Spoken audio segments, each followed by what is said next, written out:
بسم اللہ الرحمن الرحیم۔ السلام علیکم دوستو، دنیا بھر کی خبروں میں آج آپ سنیں گے، لیکن اس سے پہلے اگر ہو سکے تو لائک اور سبسکرائب کا بٹن ضرور دبا لیں۔ شکریہ۔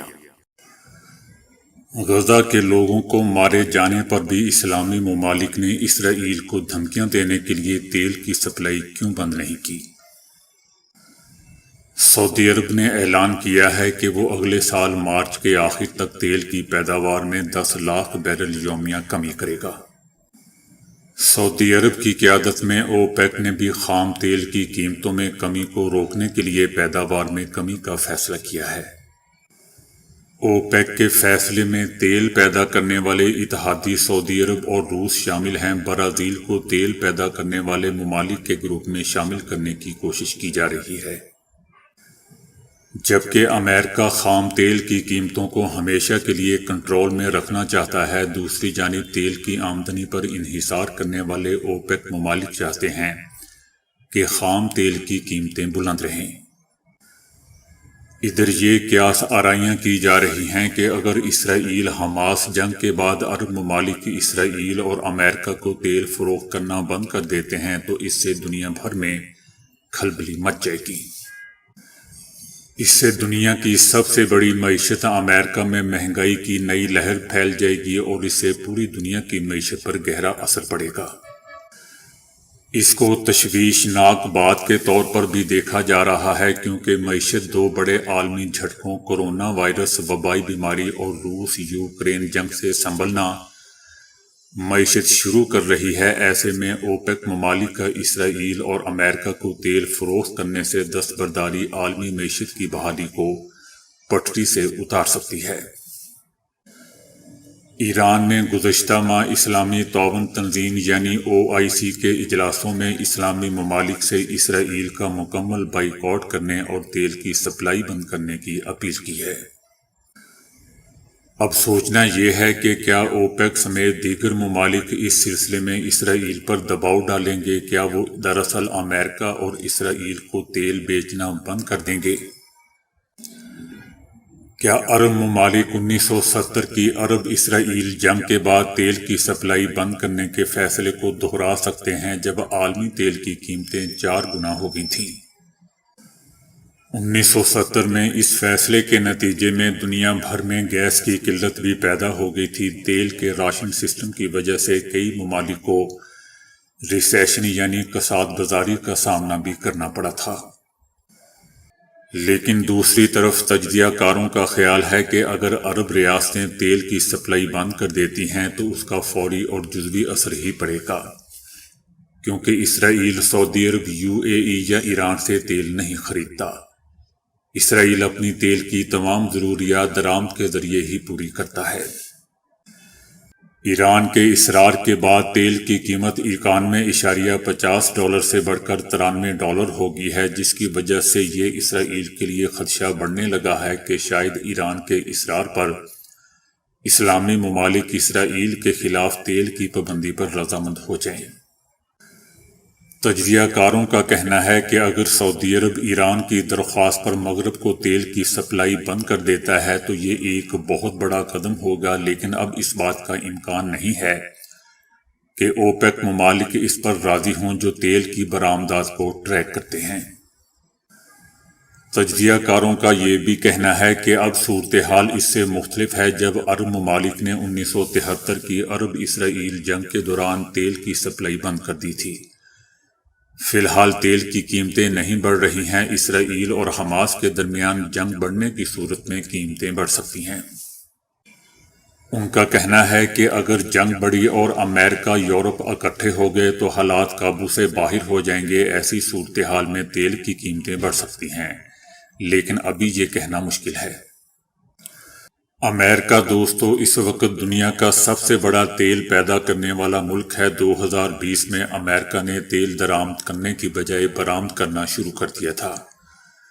تاہم امریکہ تیل پیدا کرنے والے دیگر ممالک سے سستا تیل خرید کر اپنے تیل کے ذخائر کو تقویت دیتا ہے۔ اس لیے تیل کی پیداوار کے لیے امریکہ کا دوسرے ممالک پر انحصار اسرائیل کے لیے بھی باعث تسکین ہو سکتا ہے۔ در حقیقت دوستو، کورونا وبا کے بعد جب پوری دنیا کی توجہ معیشت کو بڑھانے کے لیے خرچ کرنے پر مرکوز تھی، روس یوکرین جنگ چھڑ گئی، جس کی وجہ سے وسائل کو خرچ کرنے کی بجائے بچانے پر زور دیا گیا۔ اس نے عالمی معیشت کو ہلا کر رکھ دیا۔ اب جبکہ پوری دنیا میں مہنگائی کو کم کرنے کی کوشش کی جا رہی ہے، ایسی صورتحال میں اگر تیل کی قیمتیں بڑھیں تو بھی معیشت کو مزید نقصان پہنچے گا۔ تاہم جہاں تک اسرائیل کا تعلق ہے، اگر حماس کے ساتھ اس کی جنگ جاری رہی اور دیگر عرب ممالک بھی اس میں شامل ہو گئے تو اس کی صورتحال پیچیدہ ہو جائے گی، کیونکہ اسرائیل کی وہ بندرگاہیں جہاں سے درآمد شدہ آئل ٹینکر آتے ہیں حملے میں نشانہ بنایا جائے گا۔ 1970 کی دہائی کے بعد سے عرب ممالک اور ایران نے مغرب کے خلاف تیل کو بطور ہتھیار استعمال کرنے پر بات چیت کی تھی، کیونکہ متنازع فلسطینی علاقوں میں فوجی اور انسانی بحران پیدا ہوا تھا۔ عرب ممالک نے 2 بار تیل کی سپلائی بھی بند کی، سب سے پہلے 1967 میں 6 روزہ جنگ کے دوران اور پھر 1973 میں یوم کپور جنگ کے دوران۔ عرب ممالکوں نے سپلائی کاٹ دی تھی، پہلی رکاوٹ کام نہیں کر پائی، لیکن دوسری رکاوٹ کے گہرے نتائج سامنے آئے تھے۔ امریکہ، مغرب اور عرب ممالک نے ان واقعات سے سبق سیکھا تھا، لہٰذا اب کوئی بھی تیل کی سپلائی بند کرنے کی بات نہیں کر رہا، اور شاید ایسا کوئی کرنا بھی نہیں چاہتا۔ 50 سال پہلے یہ خیال کیا جاتا تھا کہ اسرائیل پر کوئی حملہ نہیں کرے گا، اسی طرح امریکہ کو یقین تھا کہ عرب ممالک تیل کی سپلائی بند نہیں کریں گے، لیکن یہ دونوں چیزیں ہوئیں۔ اسرائیل پر حملے کے 10 دن بعد عرب ممالک نے امریکہ، ہالینڈ اور کئی دوسرے مغربی ممالک کو تیل کی سپلائی بند کر دی تھی۔ یہی نہیں بلکہ ایران کے شاہ نے بھی تیل کی قیمتوں میں 70% اضافے پر اتفاق کیا تھا۔ ایک طرف تیل کی سپلائی بند ہونے اور دوسری طرف عرب ممالک کی جانب سے پیداوار میں کمی کے باعث تیل کی قیمت 5 گنا بڑھ گئی۔ ان سالوں کے دوران تیل دنیا کا سب سے بڑا توانائی کا ذریعہ تھا، اور اس کی زیادہ قیمت کی وجہ سے عالمی معیشت مشکلات کا شکار ہو گئی۔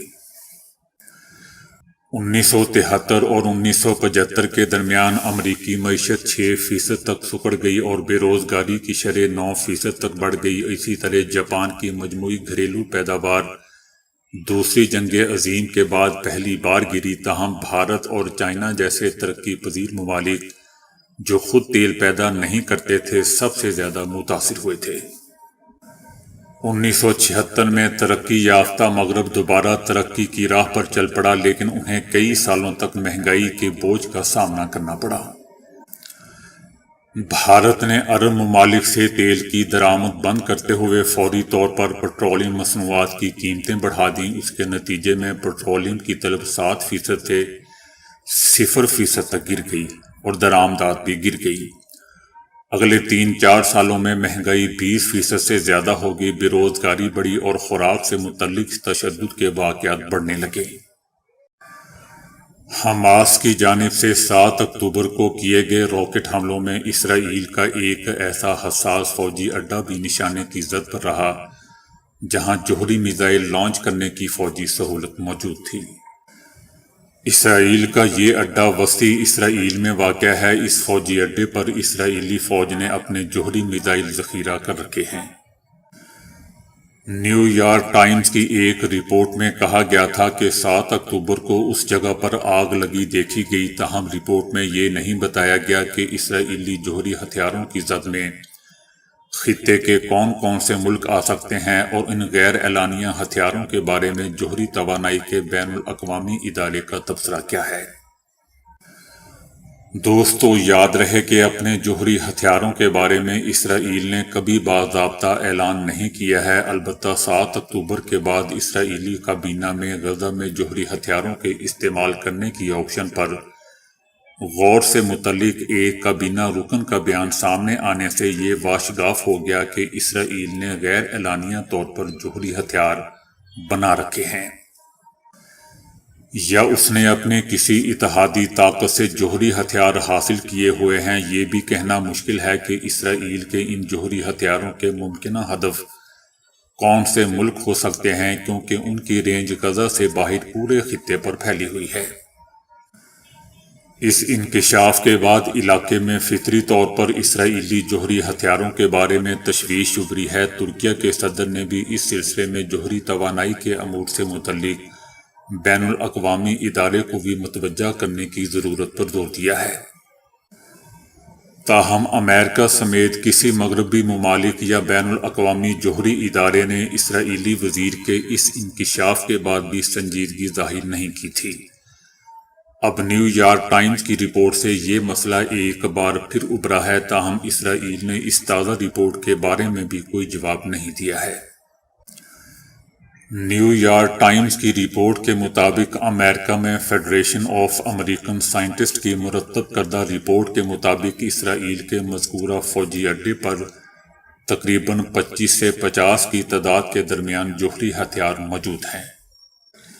نیو یارک ٹائمز میں کہا گیا ہے کہ اس انتہائی حساس نوعیت کے جوہری میزائل اڈے کو نشانہ بنانے سے حماس کے 7 اکتوبر کے حملوں کی شدت اور اہمیت کا اندازہ کیا جا سکتا ہے۔ راکٹ اڈے کی حدود میں گرا، تاہم یہ میزائل کی بیٹری اور ایک ریڈار کے درمیانی علاقے میں موجود ایک کھائی میں گرا تھا جہاں خشک پودوں کی وجہ سے آگ بڑھ اٹھی تھی۔ اسرائیلی فوج کا کہنا ہے کہ خان یونس کے علاقے میں اسرائیلی ڈیفنس فورسز کی لڑائی اور فوجی پیش قدمی شمال اور مشرقی حصوں میں صلاح الدین محور تک پھیل چکی ہے اور صلاح الدین چوک جنگ کا میدان بن چکا ہے۔ فوج کا کہنا ہے کہ صلاح الدین محور میدان جنگ میں تبدیل ہو چکا ہے اور اس تک پہنچنا انتہائی خطرناک ہے، جبکہ ذرائع نے نشاندہی کی ہے کہ شمالی غزہ میں جھڑپوں میں 8 اسرائیلی فوجی زخمی ہوئے ہیں، جن میں سے 2 کی حالت تشویشناک ہے اور انہیں نکالا جا رہا ہے۔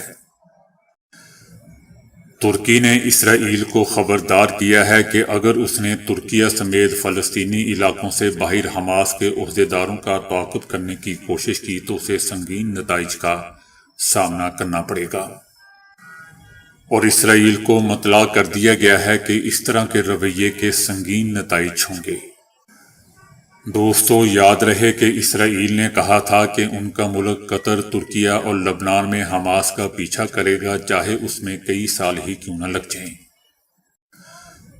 روس کے صدر پیوٹن نے کہا ہے کہ مقبوضہ فلسطین میں طویل المدت تنازع کی وجہ سے ایک سنگین انسانی بحران پیدا ہو چکا ہے۔ بین الاقوامی تعلقات ایک ایسے پیچیدہ مرحلے میں ہے کہ جہاں سیاسی اور اقتصادی مسائل نے وسعت اختیار کر لی ہے۔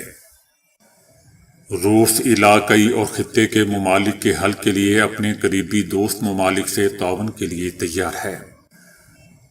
دیرپا اور مستقل امن کے لیے 1967 کی حد بندی کے تحت ایک خود مختار فلسطینی ریاست کا قیام ہی فلسطین اور اسرائیل کے مابین تنازع کا منصفانہ حل ہے۔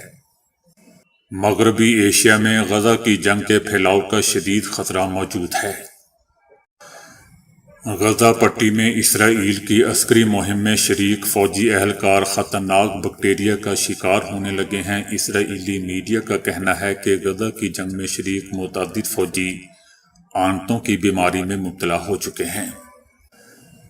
جنگ کے دوران ملنے والے غیر معیاری کھانوں اور انہیں محفوظ رکھنے کے مناسب انتظامات نہ ہونے کے باعث بہت سے فوجی شیگلا نامی مہلک بیکٹیریا میں مبتلا ہو گئے ہیں، جس کے باعث اسرائیلی فوجی پیٹ کے امراض سمیت تیز بخار اور پیچش کا شکار ہو رہے ہیں۔ اسرائیلی میڈیا کا کہنا ہے کہ جنگ شروع ہونے کے بعد سے اسرائیلی شہری اپنے فوج کے لیے کھانا بھجوا رہے ہیں۔ شہریوں کا بھیجا کھانا اکثر خراب ہو جاتا ہے، جو فوجیوں کی بیماری کا سبب بنتا ہے۔ اسرائیلی طبی ماہرین کا کہنا ہے کہ یہ ایک انتہائی خطرناک بیکٹیریا ہے جو کہ تیزی سے فوجیوں کو بیمار کر رہا ہے۔